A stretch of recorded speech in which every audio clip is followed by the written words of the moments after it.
It's redemption day in the DStv Premiership as Orlando Pirates return to their fortress as they face Marumo Gallants in a match that both sides will want to win just to bounce back from the disappointment of the weekend. A very good evening to you and welcome to Sgamaminzela Iskoti. This is the Orlando Stadium, the home of Orlando Pirates, a place that have made a bit of a fortress in the last couple of seasons here, and they will need to make it impenetrable this evening as they look for a response and show that they have the ability to bounce back from what was a major defeat. Now Mabucha, so it was opening up in front of him. Pirates getting men behind the ball here. That's the problem with the build-up from the back. It allows the opposition to get behind the action. Jangas. Good looking ball from Jangas, and it's drifted in! Completely misjudged by Mbontani. And a horrible start for Pirates. 11 minutes on the board, and it's home side. The visitors that take the lead. The most innocuous looking of ball. And I mean, even Jangas is a little embarrassed to celebrate that one. He was just delivering a ball into the area because there was, I think Dion was there, and why Mbonjane doesn't shift across in line with the ball, because he's afraid maybe Dion gets a touch to it which will deflect it towards goal. So he waits till the last second. But the good thing about the pass was it was direct. See what Gallants can do here. Good work from Paris to win it through Ben Mutwari. Lodge plays in. Pepra, no! Finally he gets his first. Finally he breaks his duck. And a timely goal it is for Pepra. Kwame Pepra gets his first goal in Orlando Pirates colours. It's been coming. Beautifully set up there by Temikosi Lodge. The clever pass, defense splitting pass, and obviously in line with Pepper's run, and on the 10, no chance for Arobi. He's finally got himself on the scoreboard. Let's see what that does for his confidence now. He's looked a threat, but he needed the goal. Shandu charging through the midfield. Lodge popping up wide at this time. Flatted flat, and just double quick time. He's got a brace. I said, what will that do to his confidence? Well, there's your answer. It's the same combination. Lodge sets up Pepra. Some poor defending though from Marumo Gallants. But another player that came into the part in a big way, the Makubela, in how that he lets the ball pass. And that draws all the attention to Makubela. And as the ball goes past him, Pepra is almost like home and dry. Gets himself a brace in double quick time. Well, at the risk of sounding wiser after the event, it's been coming. You know, he has gotten into good positions. He just hasn't had the luck. You know, hasn't had the rub of the green. Could be a third, yeah! Oh! But the flag was up for offside. Assistance Tsokela had the flag up, but suddenly Gallants said that didn't look offside. That's a tight goal, but my word, all of a sudden Gallants are all at sea defensively. The executive committee has resolved that Chiefs' request for postponement of their matches in December was declined, has been declined, and that they didn't make enough of a case. Let's have a look at this. I'll complete what I'm saying in a moment. Or rather, Lodge. Pepra, so strong! And what a save from Washington Arubi. That didn't even go out of play. Spectacular save from Washington Arubi. Strength of Pepra there in the ball there.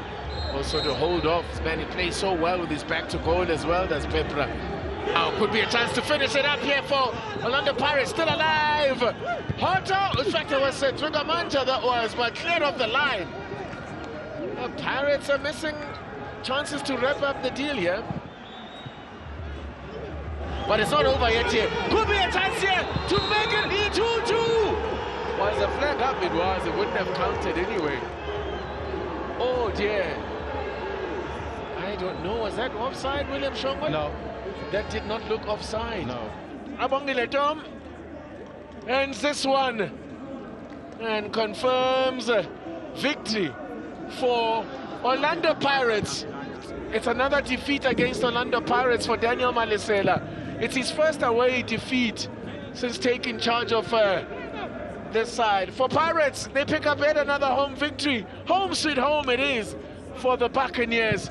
It's finished here. Escotin Escamaminsela. Fortress Orlando. It's Orlando Pirates 2, Marumo Gallants 1. Coach Mandla, back to winning ways. What's your verdict on the performance you saw tonight? We must give credit to our players. I thought today they battled, they fought. We just wanted to get over the line. And when you have a team that does that, especially after the catastrophic setback that we came from, and for the players to fight like that, it showed character, it showed personality. And maybe for Pepra, that he started scoring. We just kept on the belief on him. But in the schedule, you could see second half that fatigue was visible in our team. We haven't rotated much. You get a happy from the injury list.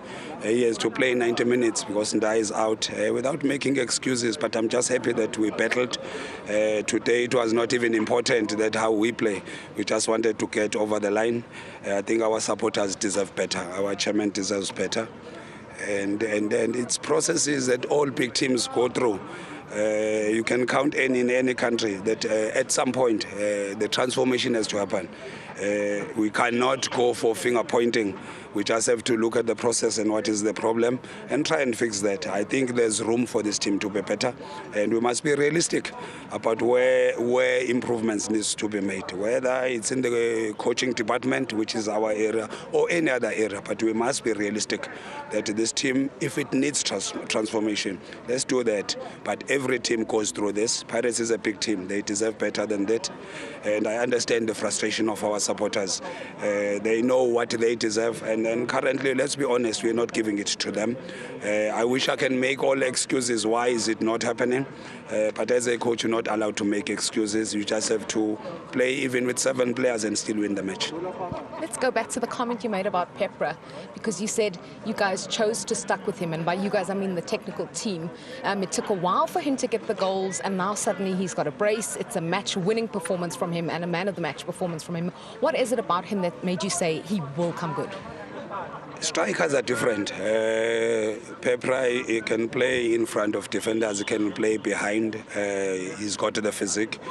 And he was integral in our game. If you want an outlet to play from the top, he helps us from the build attack. If people are pressing us on top, Pepra becomes available.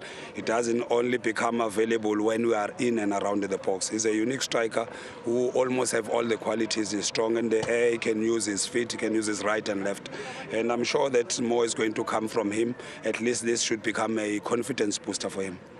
He gets on the score sheet, but let's rewind a little bit, because before the game, Coach Fadlu said very important today will be the high press. That's how the build-up came. Maybe it worked against us when you look at the fatigue and the schedule of our team. We did that first half because, you know, with Coach Dan Malisela, he'll want to play from the back. So our plan is to high press, get turnovers from that. I thought we did that, but not to the best of our ability, based on the conditioning around the team and the schedule of 2 matches after every 2 days.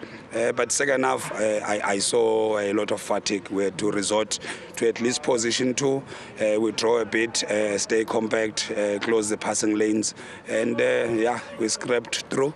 We've got the result. Congratulations. Thank you so much. Coach Daniel, how do you describe what you saw today? Look, our own mistakes again. You know, we are our own enemy. Like last time, you know, we cost the goal, you know, against Amazulu. And today, you know, what we usually coach with these youngsters to say, you know, you've got people available, pass, don't run with the ball. You know, and twice one person does that, you know, and we get punished. You know, because we are an attacking side. Obviously, sometimes when we have the ball, people are in positions where they can receive. And if you're going to lose the ball as an individual, because we trust our players to say, you cannot lose the ball. you know. So if you're going to lose the ball, then everybody is disorganized, you know, in terms of defending. But like I always say, you know, these things happen, and you've got youngsters, they learn. So long as they learn from these things, and we get better with every game, you know. But I've been preaching the same thing for quite a number of times, you know, and it's just not healthy. It seemed like an improved second half performance. Would you agree with that? And then, if you agree, do you feel you deserve something from the game? At the worst, it should have been a draw, eh? I think at the worst, should have been a draw. But you can wish for things, you know, and if they are not going to happen, they won't happen. I don't know, the decision-making around the box, you know, where people place themselves, and when we need to share the ball also let us down, you know. We've got other people available, but people want to take shots at goal on their own, and it's not going to work, you know. This is a team. It's not an individual's business or club, you know. We have to share things. We have to share the load of work. Much as when we defend together. When we attack, we must attack together and help. You know, when somebody's available, pass them the ball. You know, like I said, we are going to another game, so let's see what we can fix in the one day. And you know, it's theory again. But I'm also pleased that we then have this period in January where one will have ample time to fix the team. There was a bit of a ruckus at the end. I'm not quite sure what happened. Was it about the offside, or was there something else going on? Well, the players are claiming that the ball, this guy stuck at his hand. I'm not sure from where I was, but, you know, there was a deflection of sorts, or an intent of sorts. So if it came from the opponent last, then why is it an offside? If the hand was out of the body, then, but we'll have to see, you know. We'll have to see. Tough luck today, Coach. Sharp.